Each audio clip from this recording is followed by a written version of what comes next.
dan hanya ada 3 guru BK di SMK. Gimana sih cara Bapak dan teman-teman BK me- Podcast Gen Z. Assalamualaikum warahmatullahi wabarakatuh. Halo semua, kembali lagi bersama kita podcast Kanetra, podcast Gen Z. Pada kesempatan kali ini kita kedatangan sosok yang sangat penting di SMK Negeri Situraja, yaitu Bapak Dudi Hendrayana, yang telah hadir bersama kita selaku koordinator bimbingan dan konseling SMK Negeri Situraja. Silahkan Bapak Dedi memperkenalkan diri. Teknologinya Pak Dedi. Silahkan Bapak Dudi untuk menjelaskan atau memberi sedikit kilas sebagai koordinator BK. Baik, terima kasih anak-anak sekalian. Baik, dalam hal ini pertama mungkin Bapak akan memberikan sedikitnya arahan atau pemahaman berkaitan dengan peran BK bimbingan konseling di sekolah kita ya, sekolah kita. Baik. Secara rasio memang jumlah siswa yang ada di SMK Negeri Situraja itu sampai hampir ada 1.400 ya, ada 1.400 lebih. Sementara dalam hal ini jumlah guru BK-nya di kita sangat minim ya, sangat minim. Itu hanya ada 3 guru BK ditambah dengan Bapak sebagai koordinator gitu. Nah, dalam hal ini memang secara rasio sangat jomplang sekali ya.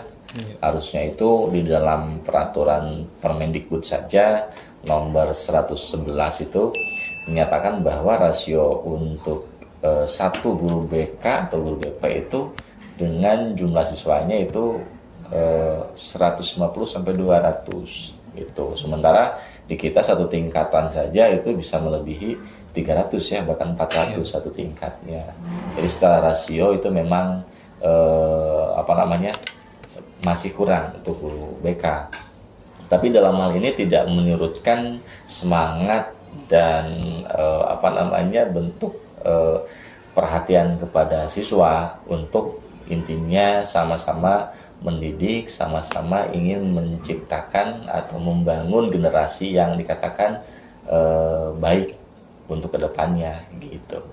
Memang dilema-dilema yang terjadi di BK itu sangat banyak ya, sangat banyak. Ya termasuk kalian kan, termasuk kalian ketika misalkan mendengar kata BK itu menjadi sesuatu hal yang ya bahasa kalian apa ya, parno mungkin ya gitu. Sangat horor gitu, sangat horor. Ya, tapi tidak seperti itu. Mudah-mudahan dengan adanya podcast ini memberikan sedikitnya pemahaman berkaitan dengan peran BK di sekolah kita gitu. Oke Pak, kan tadi kata Bapak ada kurang lebih di SMK itu ada kurang lebih 1.400 siswa, ya, betul, dan hanya ada 3 guru BK di SMK. Gimana sih cara Bapak dan teman-teman BK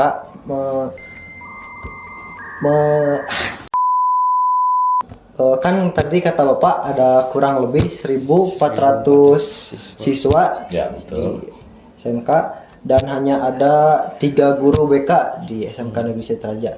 Nah, gimana sih cara Bapak untuk mengkondisikan? Ya. Baik. Jadi pertama adalah pembentukan dari 3 tersebut. Satu guru BK itu membawahi per tingkat ya. Jadi satu orang dari kelas 10 oleh satu orang, kelas 11 satu orang, begitu juga kelas 12 oleh satu orang.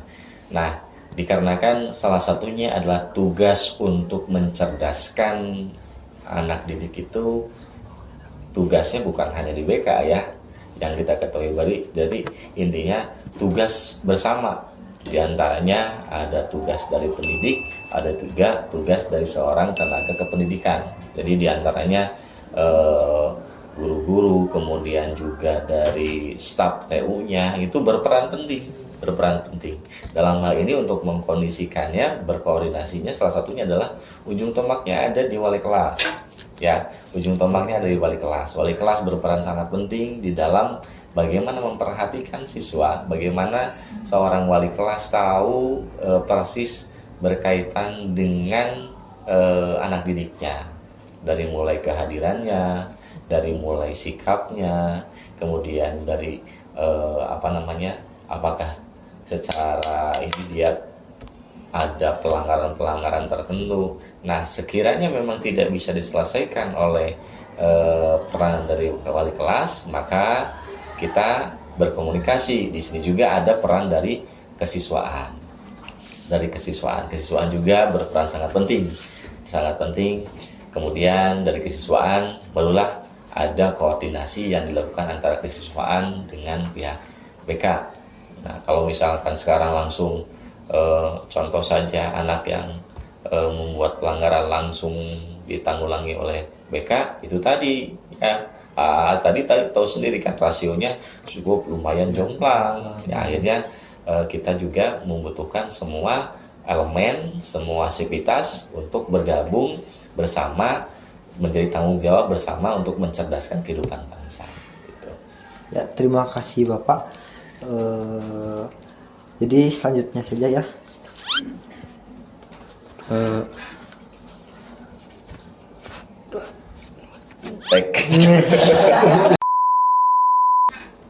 Oke Pak, menurut Bapak apa peran utama bimbingan dan konseling di sekolah yang perlu dipahami oleh para siswa?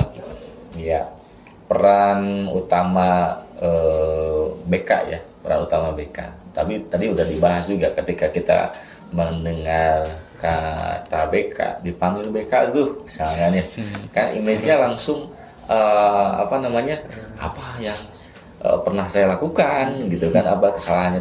Tidak selalu kita berpikir bahwa dipanggil ke BK itu atau masuk ke ruangan BK itu adalah siswa-siswa yang bermasalah ya, siswa bermasalah. Ada beberapa juga peran BK. Kalau menurut konsep sih yang Bapak baca ya, konsep yang Bapak baca diantaranya pertama adalah peran BK itu adalah untuk pengembangan pribadi dari siswanya. Bagaimana pengembangan pribadinya? Artinya di sini membantu siswa dalam menggali atau mengembangkan potensi diri. Jadi artinya ketika misalkan kamu akan ditanya di BK semacam apa ya, konseling atau keinginan yang akan kamu lakukan ke depannya seperti apa. Misalkan ada keinginan dari RPL, misalkan saya itu maunya itu jadi programmer, apa langkah-langkah yang harus saya lakukan gitu. Jadi ada potensi diri yang secara ini bisa disalurkan, dikembangkan. Jadi kita dari BK itu membantu mengarahkan. Kemudian juga pengambilan keputusan, jadi membantu siswa dalam membuat suatu keputusan yang tepat tentang pendidikan, karir. Contoh, Pak, saya mau kuliah gitu. Saya ini nilainya bagusnya di sini, Pak. Bagusnya saya ngambil jurusan apa ya? Kuliah di mana gitu. Nanti ada semacam arahan-arahan tertentu yang kita berkoordinasi juga dengan perguruan tingginya gitu. Baik itu perguruan tinggi negeri ataupun swasta. Kemudian pemecahan masalah, contoh misalkan masalah itu datangnya sumbernya dari mana. Nah, kalau BK itu urusannya bukan hanya dari sekolah saja, mungkin permasalahan rumah yang dibawa ke sekolah bisa jadi. Ya, akhirnya kita cari solusi bersama. Seperti apa? Banyak kok permasalahan-permasalahan yang timbul dari rumah, efek ketidaknyamanan siswa di rumah yang akhirnya kurang semangat di sekolah, banyak. Kita harus ada, karena ya itu tadi peran untuk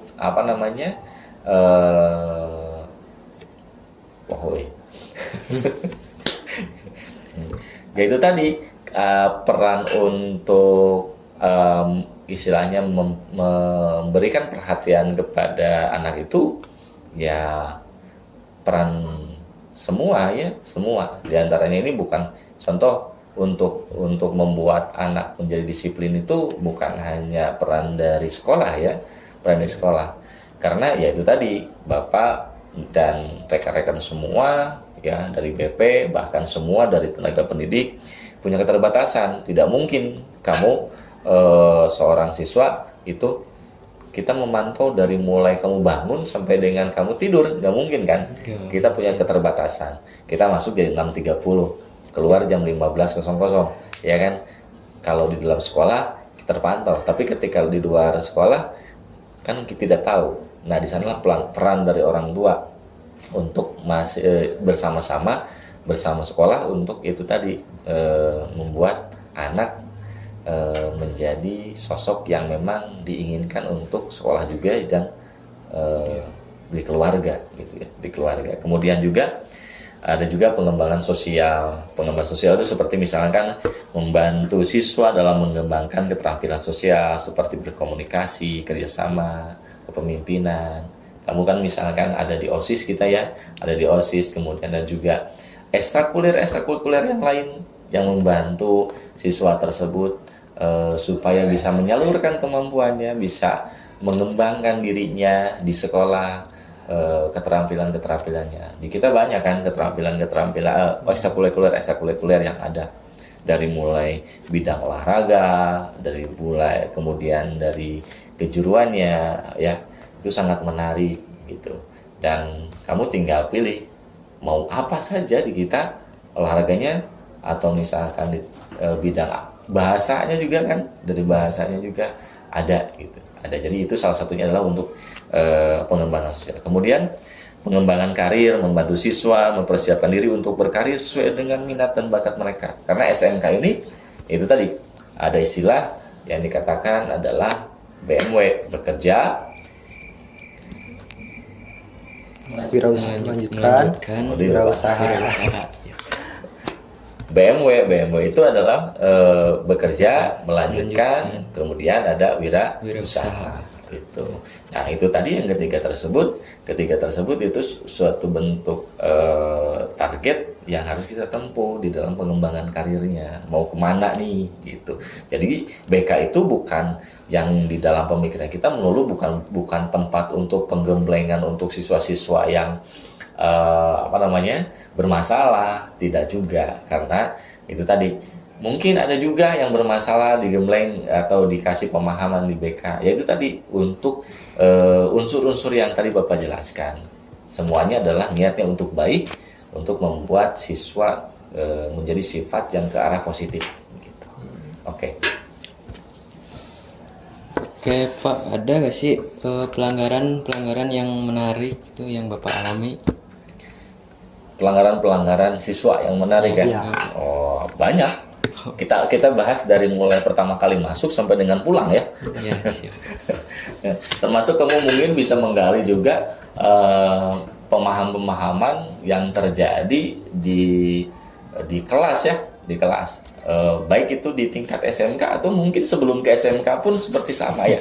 Ada yang seperti itu. Contoh misalkan dari pagi saja. Sekarang contoh kebiasaan pertama.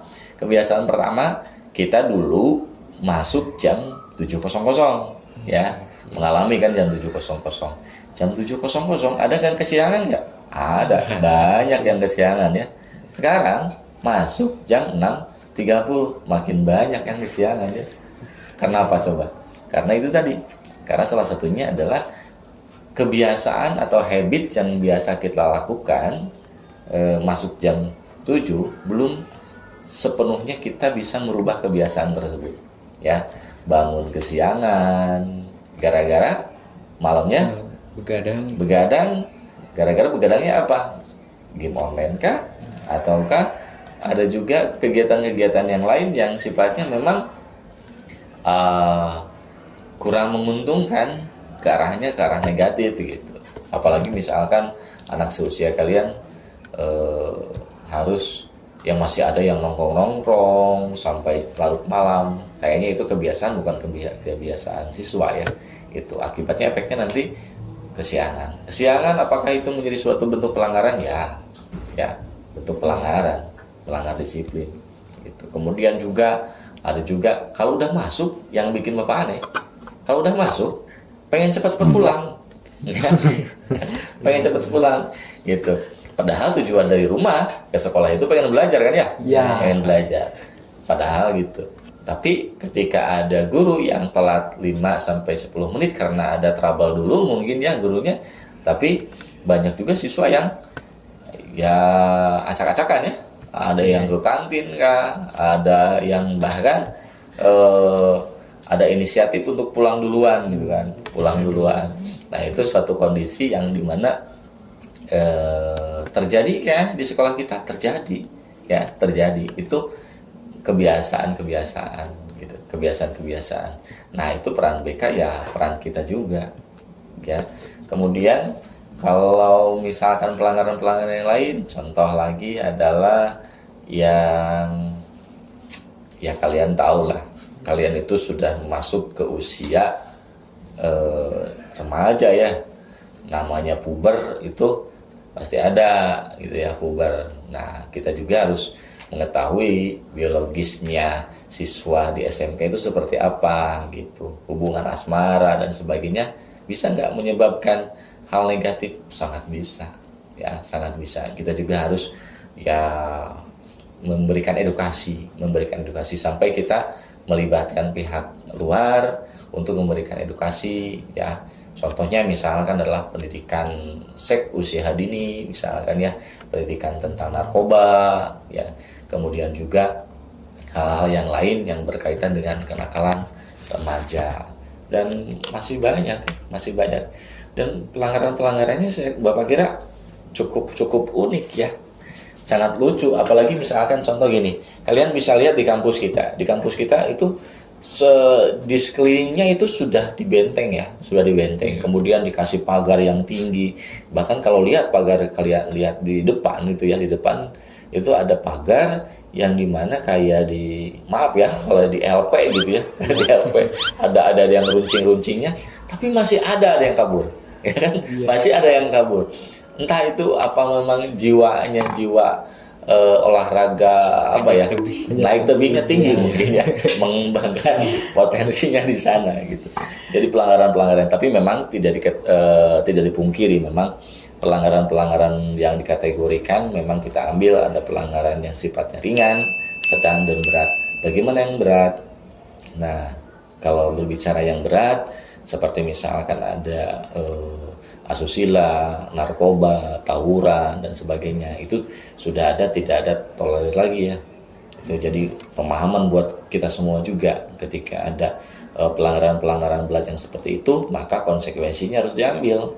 Artinya ya mohon maaf kalau misalkan kondisinya si siswa tersebut harus dikembalikan kepada orang tua, itu jalan terakhir. Tapi kalau misalkan pelanggarannya sifatnya ringan dan sedang ya, biasanya kita paling tidak memberikan SP1, SP2 sampai dengan SP3 terakhir ya, seperti di main bola lah ya, kartu kuning 1 kali, kartu kuning 2 kali langsung kartu merah kan ya, gitu. Sama juga pelanggarannya kategorikan pelanggaran yang ringan, kita masih menggunakan ya aba-aba, kasih peringatan gitu.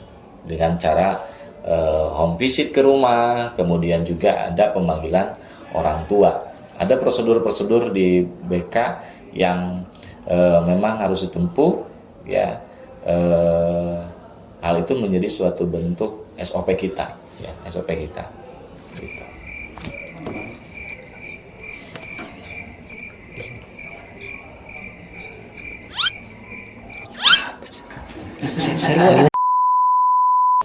Oke Bapak, pertanyaan selanjutnya, masih banyak siswa yang merasa takut atau ragu untuk mendatangi ruang BK.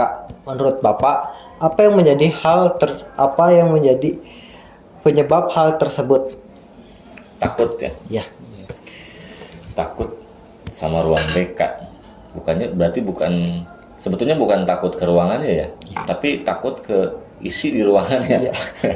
Kalau masalah takut berarti ada dalam diri siswa tersebut. Ketika memang kalau tidak melakukan kesalahan, sepertinya mereka tidak akan takut ya, tidak akan takut. Tapi kalau misalkan ada kesalahan, merasa ada kesalahan, jangankan dipanggil, nggak dipanggil pun melihat Bapak kayaknya takut ya. Iya.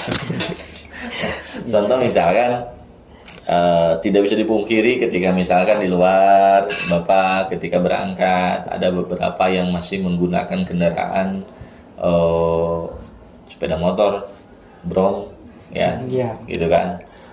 Mereka akan takut, padahal Bapak bukan polisi ya, gitu, akan takut. Kemudian ada juga yang terkadang juga ya seperti merokok, masih menggunakan seragam, yang memang Bapak kurang tahu tuh. Kayaknya untuk laki-laki, kayaknya itu bisa menaikkan level kegantengan atau apa gitu dengan merokok ya. Iya. Padahal secara umur mereka belum saatnya untuk tersebut gitu ya, untuk merokok. Nah, sebetulnya dikembalikan lagi takut atau tidaknya itu dikembalikan lagi kepada siswanya gitu. Ketika takut dikarenakan tersebut pasti mereka sudah melakukan kesalahan gitu. Kesalahan kalaupun ada tapi banyak juga yang Bapak rasakan main ke BP, kemudian juga ketemu di mana kita ngobrol, terus ada permasalahan kita curhat, nggak harus di ruang BP, ya nggak harus di ruang BP. Terkadang Bapak misalkan menggunakan tempat-tempat tertentu, misalkan ketemu sambil berdiri, memberikan mereka keluhan mereka seperti apa. Kita nggak harus ada di ruang BP. Yang penting mah ada solusi gitu ya. Yang penting mah ada solusi di mana siswa tersebut ngerasa relaxing ya.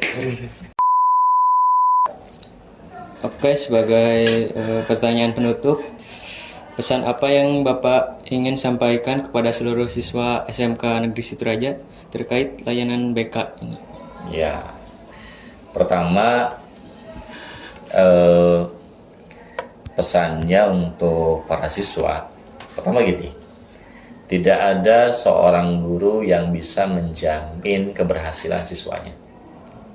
Artinya yang menentukan keberhasilan dari siswa itu tersebut ya pribadinya.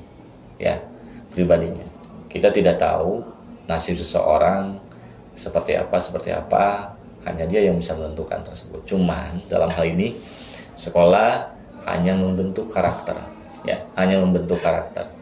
memberikan kedisiplinan, memberikan arahan yang lebih baik adalah untuk membentuk karakter tersebut. Karena nanti kalian akan terjun di masyarakat, akan terjun di dunia kerja, akan masuk ke industri di mana kalian harus menjadi sosok yang kuat. Yang kuat itu bukan orang yang sekiranya punya kedudukan, tidak, atau punya fisik yang besar kemudian berkuat, enggak ya, atau punya uang banyak jadi kuat, enggak ya. Tapi yang kuat itu adalah orang yang bisa bertahan, mempertahankan dirinya di lingkungan manapun. Artinya menjadi sosok orang yang baik untuk semua orang, menjadi orang yang bermanfaat untuk semua orang. Nah, pembentukan karakter itu bukan dimulai saat nanti, tapi dimulai saat sekarang. Bagaimana sekolah menentukan kedisiplinan, mengarahkan ke arah yang lebih baik. Salah satunya adalah mengarahkan supaya menjadi orang yang baik untuk bisa diterapkan nanti ke depannya. Itu mungkin yang dari Bapak. Kemudian yang kedua adalah jangan bikin ulah. Ya, jangan bikin ulah. Ulah itu adalah ke arah yang negatif. Ya, jadi jadilah siswa yang baik. Ya, jadilah siswa yang baik. Itu saja. Ya, terima kasih Bapak Dudi yang telah memberikan waktunya dan juga pemahamannya. Ya. Semoga melalui podcast ini kita dapat memahami apa peran BK di sekolah dan juga di masyarakat. Ya, sekian. Terima kasih juga kepada teman-teman yang sudah mendengarkan podcast dari awal sampai akhir. Kami dari podcast Kanetra dan juga podcast Gen Z Pamit undur diri. Pamit undur diri. Sekian dari kami. Assalamualaikum warahmatullahi wabarakatuh. Waalaikumsalam warahmatullahi wabarakatuh.